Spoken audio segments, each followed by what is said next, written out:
कहा कोरोना से जंग के लिए वेंटिलेटर और आइसोलेशन ट्यूब्स को मुल्क में ही किया जाएगा तैयार।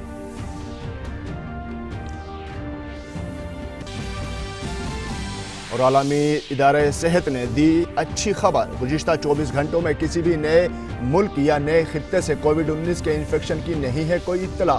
दुनिया भर में कोविड-19 के इन्फेक्शन के कुल मामलों की तादाद 7,33,000 की मौत।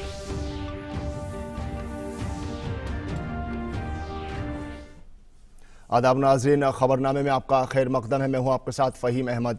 और नाज़रीन, बुलेटिन का आगाज़ करते हैं कोरोना वायरस से मुतालिक खबरों से।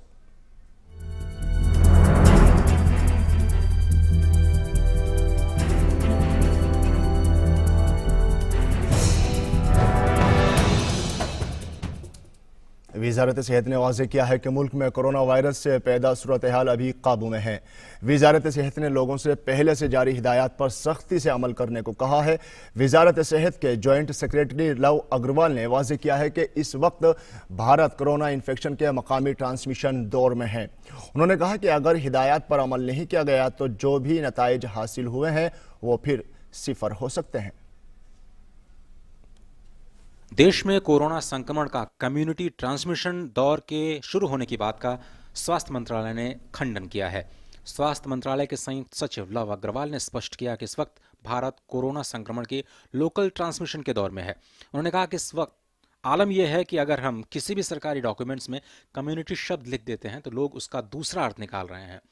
हमने लिमिटेड कॉन्टेस्ट में एक जगह कम्युनिटी शब्द का प्रयोग किया। We have to come out of the semantics and we have used the word in a very limited context in a way to highlight what we are going to do action at field. Nowhere we are saying there is community transmission. It is only local transmission in this country. Let me repeat it. And we will be the first one to get back to you to explain that yes, there is community transmission in the country if need be. Because if it is going to be there, we will come back to you and through you would like to inform community to increase our level of alertness and management at the field level. स्वास्थ्य मंत्रालय ने कहा कि जो भी परिणाम हासिल किए गए हैं वे शून्य हो सकते हैं अगर दिशा निर्देशों का पालन नहीं किया गया। मंत्रालय ने कहा कि हमें लापरवाही की स्थिति से बचना होगा। कोई भी एक व्यक्ति लापरवाही करता है तो अब तक का जो हमने रिजल्ट पाए हैं, अब तक जो हमारी रिलेटिवली पॉजिटिव स्टेज है, हम फिर से जीरो स्टेज पे आ सकते हैं, हम फिर से फेल हो सकते हैं। तो इसलिए मैं आप सबसे रिक्वेस्ट करूंगा कि हम लोग हर तरीके से 100% अलर्ट रहें, 100% एफर्ट रखें कि जो गाइडलाइंस, जो डायरेक्शंस और जो डूज एंड डोंट्स सरकार की तरफ से पब्लिक में हम सबको बता रहे हैं, कृपया करके उन गाइडलाइंस का 100% अमल हो। हम इसमें 99% भी अमल जो है वो हमारे एफर्ट्स को फिर से हमें बेकार कर देगा। इसके लिए आप सबका सहयोग हमारे लिए बहुत जरूरी है। गृह मंत्रालय ने कहा कि राज्य सरकारों के साथ मिलकर लॉकडाउन पर काम जारी है। उन्होंने बताया कि सभी राज्यों में लॉकडाउन का पालन हो रहा है। जरूरी सामानों की आपूर्ति संतोषजनक है। जहां भी समस्याएं आ रही हैं उसे कंट्रोल रूम के जरिए दूर भी किया जा रहा है। माइग्रेंट वर्कर्स की स्थिति नियंत्रण में है। सभी स्टेट्स और यूटीज कम्युनिटी पार्टिसिपेशन के साथ वॉर फुटिंग पर रिलीफ शेल्टर्स, फूड इत्यादि का इंतजाम कर रही हैं। चेयरमैन नेशनल एग्जीक्यूटिव कमेटी ने डिजास्टर मैनेजमेंट के अंतर्गत एम्पावर्ड ग्रुप्स भी कॉन्स्टिट्यूट किए हैं जिससे कि कॉम्प्रिहेंसिव एक्शन और इंटीग्रेटेड रिस्पांस हो। संपूर्ण स्थिति को देखते हुए और जो कदम उठाए गए हैं, हमें विश्वास है कि स्टेट्स और यूटीज और कम्युनिटी के साथ मिलकर हम इस लॉकडाउन को इफेक्टिवली इम्प्लीमेंट कर पाएंगे जिससे कि कोविड-19 की चेन को हम तोड़ सकें। कोरोना वायरस के संक्रमण को रोकने के लिए देश में 14 अप्रैल तक लॉकडाउन लागू किया गया है। सरकार ने लोगों से इसका कड़ाई से पालन करने को कहा है ताकि ये भयानक स्तर पर न पहुंचे। बीमारी से बचने का सबसे कारगर तरीका सोशल डिस्टेंसिंग ही है जिसका पालन कर इससे बचा जा सकता है। नितेंद्र सिंह की रिपोर्ट, डीडी न्यूज।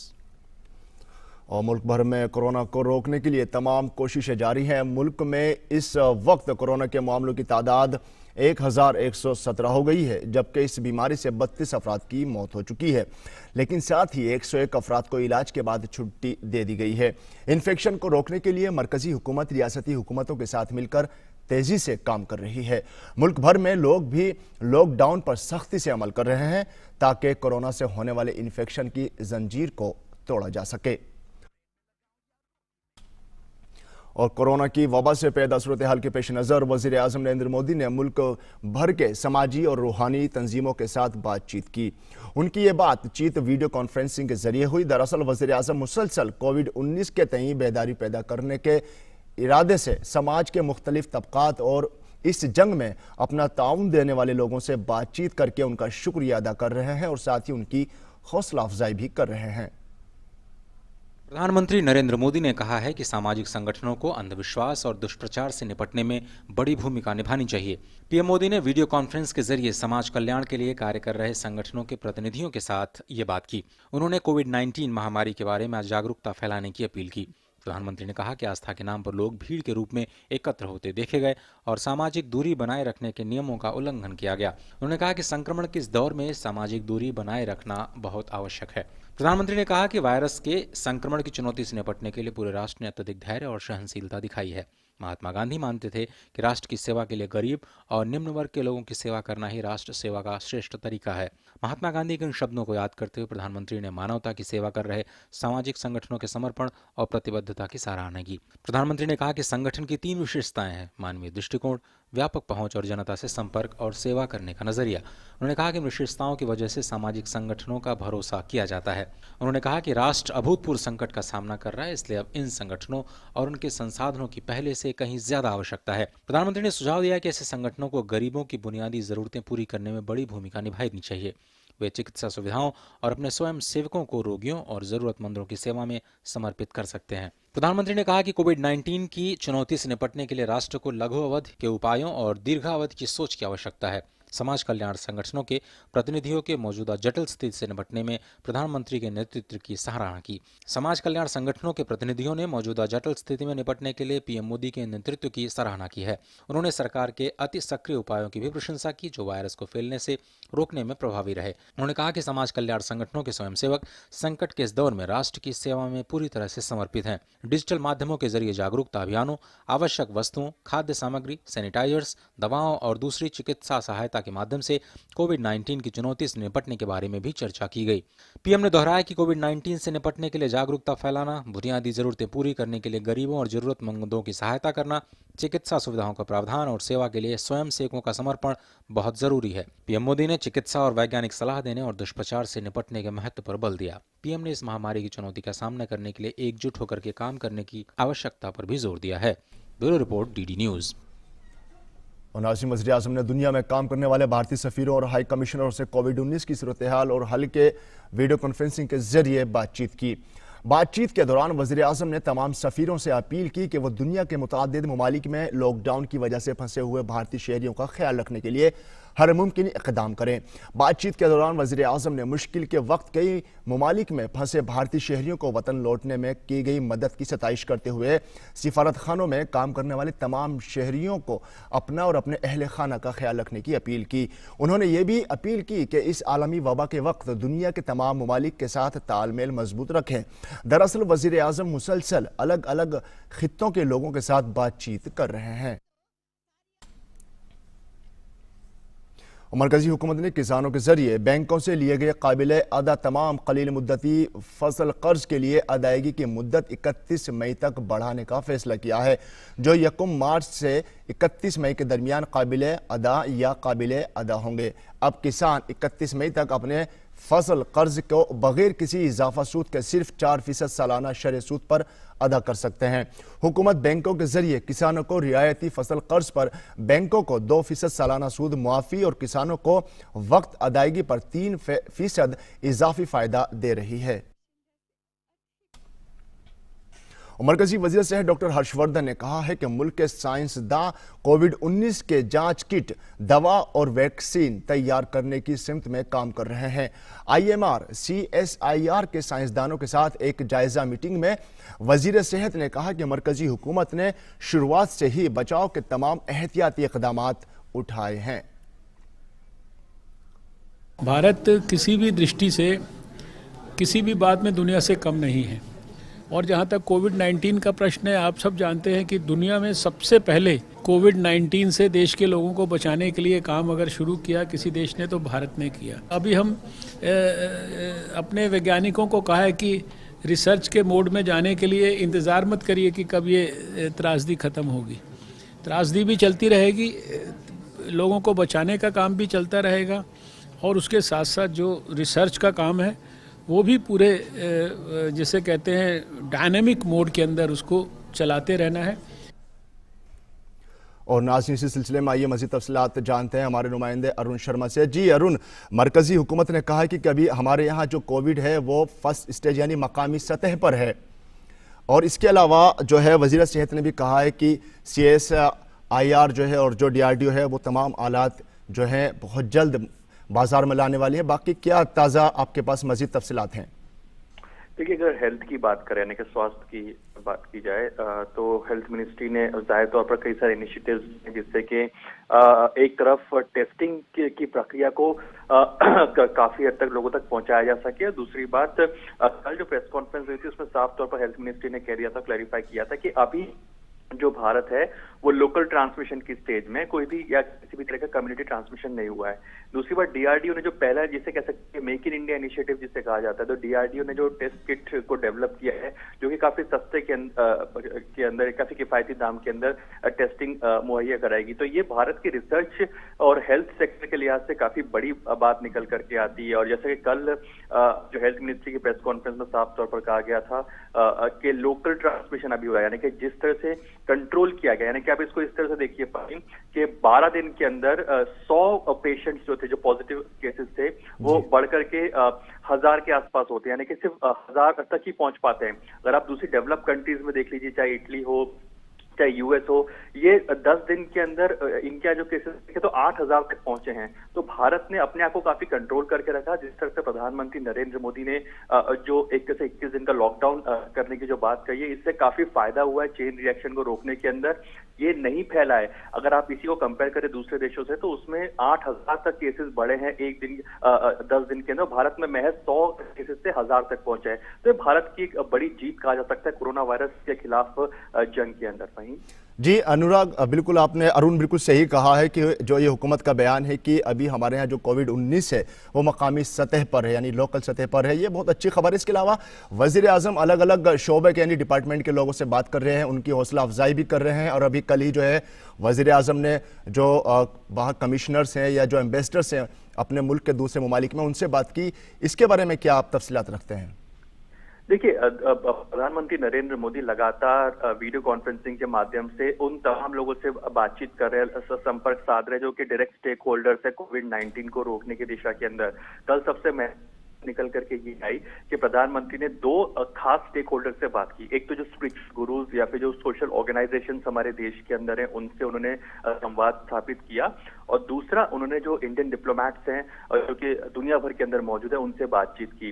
जो सोशल जो ऑर्गेनाइजेशन है इनसे बात करना इसलिए जरूरी था क्योंकि जिस तरह से माइग्रेंट्स मूव कर रहे हैं तो उनको खाने पीने में कोई दिक्कत ना हो, खाने की दिक्कत ना आए, वो जहां पर रह रहे हैं उनको सुविधा मिल सके, शेल्टर मिल सके और अवेयरनेस क्रिएट की जा सके कि जो जहां पर है वहां रहे, तमाम सुविधाएं उन तक अपने आप पहुंचेंगी। तो इस लिहाज से जो सोशल ऑर्गेनाइजेशन हमारे देश के अंदर जितनी भी है उनसे संवाद स्थापित करके यही संदेश पहुंचाने की बात की गई कि जो तमाम जो स्पिरिचुअल लीडर्स है, जो सोशल ऑर्गेनाइजेशन के जो लोग हैं वो आगे आए, अवेयरनेस क्रिएट करें और जहां भी सुविधा पहुंचाई जा सके, चाहे खाने की बात हो, रहने के लिए अगर कोई इंतजाम किए जा सकते हैं तो वो इन तक पहुंचाया जाए। दूसरी सबसे महत्वपूर्ण बात, जो डिप्लोमैट्स के साथ में बात की प्रधानमंत्री नरेंद्र मोदी ने, तो उनसे साफ तौर पर कहा कि जो भी बेस्ट प्रैक्टिसेस उस कंट्री में हैं, यानी कि जो भी डिप्लोमेट जहां पर डिप्लॉयड है, जहां पर इस समय पर पोस्टेड है, वहां पर बेस्ट प्रैक्टिसेस उस कंट्री के अंदर चल रही तो कैसे उसको भारत के साथ शेयर किया जा सकता है, नंबर 1। दूसरी बात कि हमारे इंडियंस जो उस देश के अंदर रह रहे हैं तो हमारे जो मिशंस हैं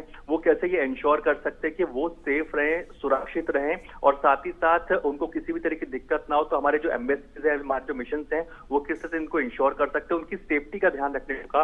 और साफ तौर पर जिस तरह से भारतीयों को इवैक्यूएट किया गया कई देशों से, उसकी भी तारीफ प्रधानमंत्री नरेंद्र मोदी ने उन मिशन एम्बेसीज की क्योंकि इन्होंने काफी महत्वपूर्ण भूमिका निभाई है तमाम इंडियंस का डेटा लेकर के उनको इकट्ठा करना और सेफली वहां से इवैक्यूएशन प्रोसेस में आगे लेकर के जाना। तो इसलिए ये दोनों जो संवाद संवाद स्थापित की काफी महत्वपूर्ण थे प्रधानमंत्री नरेंद्र मोदी द्वारा। और जैसा कि उन्होंने कहा है कि आगे भी उस तरह की कॉन्फ्रेंसिंग के माध्यम से, टेली कॉन्फ्रेंसिंग के माध्यम से वो संवाद स्थापित करते रहेंगे। तो आगे और किसी वीडियो कॉन्फ्रेंसिंग हम होते हुए देखते रहेंगे। फहीम जी अरुण, बिल्कुल सही कहा। वज़ीर आज़म मुसलसल जो है अलग अलग शोबे के लोगों से जो है वीडियो कॉन्फ्रेंसिंग के जरिए जो है बातचीत कर रहे हैं, हौसला अफजाई कर रहे हैं और इसके अच्छे नताइज भी आ रहे हैं। वज़ीर आज़म बहुत संजीदा हैं इस बात को लेकर के और हम लोगों को भी उनका साथ देना चाहिए। और अगर बात करें हम यहाँ पर वज़ीर सेहत यानी डॉक्टर हर्षवर्धन की अभी कहा कि जो कल ही CSIR के साइंसदानों कोविड-19 को लेकर के जो जायज़ा मीटिंग भी, उसमें कहा कि भाई बहुत जल्द वैक्सीन जो है आने वाला है, ईजाद होने वाला है। उसके बारे में कोई मज़ीद तफसीलात हैं आपके पास? देखिए, वर्ल्ड हेल्थ ऑर्गेनाइजेशन की अगर हम बात करें, जो कि एक इंटरनेशनल संस्था है स्वास्थ्य को लेकर के, सेहत को लेकर के, उसने साफ तौर पर पिछले हफ्ते ही एक बयान में कह दिया था कि भारत एक तरह से लीड करता हुआ दिखाई देगा पूरी दुनिया को, यानी कि भारत की रिस्पॉन्सिबिलिटी काफी बढ़ जाती है। और हेल्थ मिनिस्ट्री ने काफी काबिल तारीफ काम किया है और ये भारत ही नहीं पूरी दुनिया इस बात को मान रही है।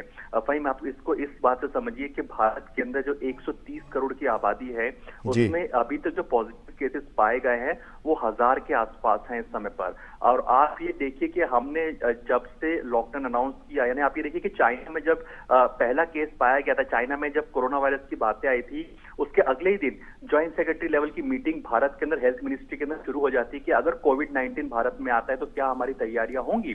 तो आप देखिए कि हेल्थ मिनिस्ट्री लगातार पहले दिन से, यानी कि कोविड का केस जब भारत में नहीं आया था तब से हेल्थ मिनिस्ट्री इसकी तैयारी कर रहा था कि कोविड-19 अगर आता है तो हम क्या कर सकते हैं, क्या इंतजाम कर सकते हैं। ऐसा कई देशों ने नहीं किया था, उन्होंने हल्के में लिया था कोविड-19 को, लेकिन भारत ने इसकी तैयारी पहले से कर ली थी। जब तक वैक्सीन की बात है लगातार रिसर्च जारी है और हर्षवर्धन जो हमारे हेल्थ मिनिस्टर है उन्होंने साफ तौर पर कहा है कि अब अपने रिसर्चर्स को कहा है कि आप अपनी रिसर्च जारी रखिए, चाहे टेस्टिंग किट्स की बात हो या वैक्सीन डेवलप करने की बात हो। हर देश इसमें लगा हुआ है इस समय पर और भारत भी इस दिशा में आगे बढ़ रहा है कि कैसे मेक इन इंडिया इनिशिएटिव के तहत हम और टेस्ट किट्स को बनाए जो कि हमारे समय को कम करे और जाहिर सी बात है अन्य क्षेत्र में इस तरह से रिसर्च भी जारी रहे। फहीम जी अरुण, बिल्कुल सही कहा। और नाजरीन, ये जो है सिर्फ हुकूमत की ही जिम्मेदारी नहीं है बल्कि हमारा भी फर्ज बनता है कि हम हुकूमत का पूरा साथ दें, क्योंकि हुकूमत ये सब इकदाम सिर्फ और सिर्फ आपके हमारे लिए उठा रही है। अरुण, बहुत बहुत शुक्रिया तमाम तफसीलात के लिए। और नाज़रीन, दीगर खबर पर नजर डालते हैं। CSIR के साइंसदान कोविड-19 के सेरोलॉजी पर मबनी जांच किट को 1 महीने में तैयार कर लेंगे। Institute of genomics and integrative biology के डायरेक्टर डॉक्टर अनुराग अग्रवाल ने DD न्यूज से खुसूसी बातचीत में कहा कि सेरोलॉजी पर मबनी जांच सिर्फ आधे घंटे से 1 घंटे के अंदर हो जाएगी। उन्होंने कहा कि उसकी कीमत 500 रुपए से कम ही रहेगी। उन्होंने मजीद कहा कि CSIR कोविड-19 के लिए दवा बनाने पर भी तहकीक कर रहा है। हमारा क्षेत्र फोकस कर रहा है कि कैसे कोविड-19 को ज़्यादा एफिशिएंट तरीके से डिटेक्ट किया जाए। अभी एक रियल टाइम PCR किया जा रहा है जो कि थोड़ा महंगा होता है और सबसे बड़ी प्रॉब्लम है कि दुनिया भर में इसकी शॉर्टेज चल रही है। तो हम सोच रहे हैं कि कैसे इस टेस्ट को सिंप्लीफाई किया जाए ताकि ये छोटी जगह हो पाए और कैसे एक दूसरा टेस्ट जिसको सेरोलॉजी कहते हैं दोनों को मिल के किया जाए ताकि ये भी पता लग जाए कि आदमी को इन्फेक्शन हो गया, रिकवर कर गया, हो गया, अभी रिकवर करने वाला है या हुआ ही नहीं है, अभी एट रिस्क है। क्योंकि देखिए, जब आपको लॉकडाउन खोलना पड़ेगा तो जो लोग रिकवर कर चुके हैं उन्हीं लोगों को आप भेज सकते हैं कुछ भी आराम से करने के लिए। तो हमारी एक कोशिश ये है। दूसरी कोशिश हमारी ये है कि हम ढूंढ पाएँ CSIR की तरफ से कौन सी दवाइयाँ कैसे बनाई जाएं और कौन से मॉलिक्यूल्स को यूज़ किया जाए। इसमें कितना वक्त लगेगा, कब तक ये सब? देखिए, जो टेस्ट बनने का है ये तो मेरे ख्याल से 1-2 महीने के अंदर डोमेस्टिक इंडिजिनस टेस्टिंग स्टार्ट हो जाएगी। दवाई ज़्यादा कॉम्प्लिकेटेड है।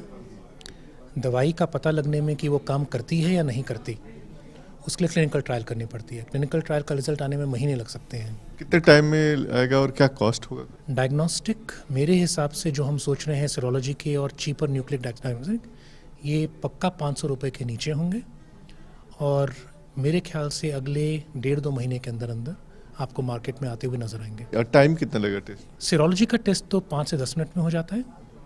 ऑलमोस्ट जैसे प्रेगनेंसी किट का जैसे टेस्ट होता है उतने टाइम में हो जाता है। न्यूक्लिक एसिड टेस्ट अब तक सबसे न्यूनतम जो वक्त रहा है वो एबॉट का टेस्ट है जो 5 से 13 मिनट के बीच में होता है। हमें लगता है जो हम बना रहे हैं वो 30 मिनट से 1 घंटे के बीच में हो जाएगा, लेकिन काफ़ी सिंपल होगा। एबॉट वाले में स्पेशल मशीन चाहिए होती है, बिना उस मशीन के उनका टेस्ट नहीं काम करेगा। हमारे वाले में स्पेशल मशीन की ज़रूरत नहीं होगी। यानी हम 1 महीना में अपना एक तरह से टेस्टिंग किट 1-1.5 महीने के अंदर, क्योंकि ये देखिए मास प्रोड्यूस करना, इंडस्ट्री का अपटेक करना, सप्लाई चेन की प्रॉब्लम ख़त्म होना, कुछ चीज़ें हैं जो हमारे हाथ में नहीं हैं, क्योंकि देखिए दुनिया में आजकल freight cargo movement, supply chain problem है। अगर वो सब ठीक रहा तो 1.5 महीने के अंदर अंदर आपको इसका मार्केट में यूजेबल वर्जन नजर आने का पूरी उम्मीद है। और नाज़रीन, कोविड-19 के बढ़ते मामलात को देखते हुए दिल्ली हुकूमत की अपील के पेश नज़र जवाहरलाल नेहरू स्टेडियम को कोरोना क्वारंटाइन सेंटर में तब्दील किया जाएगा। स्पोर्ट्स अथॉरिटी ऑफ इंडिया जल्द ही नेहरू स्टेडियम को दिल्ली हुकूमत के सुपुर्द करेगा, जिसमें कोविड-19 मरीजों को क्वारंटाइन किया जा सकेगा। और कोरोना वायरस की वबा फैलने के बाद से दुनिया में इस बीमारी के अब तक सरकारी तौर से 7 लाख से ज़्यादा मामले सामने आए हैं और मरने वालों की तादाद 33,000 से ज़ायद है। एक एदाद-ओ-शुमार के मुताबिक 183 ममालिक और ख़ित्तों में कोरोना वायरस के इन्फेक्शन के कम से कम 7,15,204 मामले सामने आए हैं, जिनमें से 33,568 मरीजों की मौत हो गई है। AFP के मुताबिक अमेरिका में इस बीमारी के 1,43,025 मामले सामने आए हैं और तकरीबन 3,000 मरीजों की जान चली गई है। इटली में इस बीमारी के 97,689 मामले दर्ज किए गए हैं और 10,779 मरीजों की मौत हो चुकी है। दुनिया में इस बीमारी से सबसे ज़्यादा जानें इटली में ही गई हैं। चीन में कोरोना वायरस के इन्फेक्शन के 8,470 मामले सामने आए हैं और 3,304 मरीजों की मौत हो गई है। इस वायरस के इन्फेक्शन का मामला सबसे पहले चीन में ही आया था। और इसी दौरान अमेरिकी सदर डोनाल्ड ट्रंप ने कहा है कि जिस्मानी दूरी की हिदायत पर अमल करना निहायत ज़रूरी है। उन्होंने मज़ीद कहा कि चीन और यूरोप के सफ़र पर पाबंदी बरकरार रहेगी। We may add a few more, but the guidelines will be very much as they are, maybe even toughened up a little bit. But they're having a big impact. They're having a tremendous impact, and we're starting to see it. And we are doing a great job. Stay calm. It will go away. You know it is going away, and it will go away, and we're going to have a great victory. और नाज़रीन, अब एक नज़र इस पर कि दुनिया भर में कोविड-19 कहां किस तरह फैला है।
और नाज़रीन, जाने से पहले एक बार फिर आपसे हमारी इल्तिजा है, बराए करम घर पर रहें, बाहिफाजत रहें, अपनी खातिर, अपने मुल्क की खातिर।